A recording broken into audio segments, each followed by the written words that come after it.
Cricket ম্যাচে bowler over stumping এর no ball করতে পারেন, এটা হর হামেশাই ঘটে থাকে। কিন্তু সেই ওভার স্ট্যাম্পিং যদি প্রায় 2 ফুট বড় হয়, প্রশ্ন ওঠাটা অস্বাভাবিক না। এমন অবিশ্বাস্য নো বলের ঘটনাই ঘটল চলমান আবুধাবি টি10 লিগে।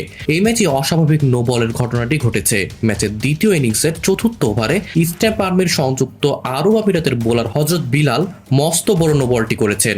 ভিডিওটির ফুটেজে দেখা যায় ক্রিজের দাগ থেকে অনেক এগিয়ে বল করেছেন তিনি। এত বড় ওভার স্ট্যাম্পিং হওয়াটা কিছুটা অস্বাভাবিকই। এর মধ্যে সোশ্যাল মিডিয়ায় বিষয়টি নিয়ে আলোচনা চলছে, অনেকে সন্দেহ করছেন।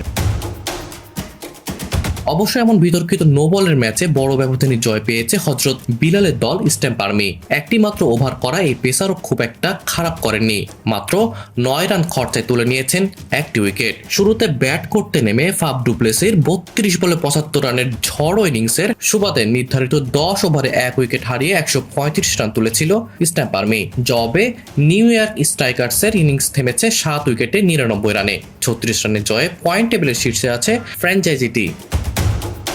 এর আগে গতকাল টুর্নামেন্টের উদ্বোধনী ম্যাচে সাকিব আল হাসানের বাংলা টাইগার্সকে হারিয়েছিল স্ট্যাম্প আর্মি। প্রসঙ্গত আবুধাবির এই টি10 লিগ নিয়ে বিতর্ক আছে। সর্বশেষ আসরেও এমন অস্বাভাবিক নো বল কাণ্ড দেখা গিয়েছিল।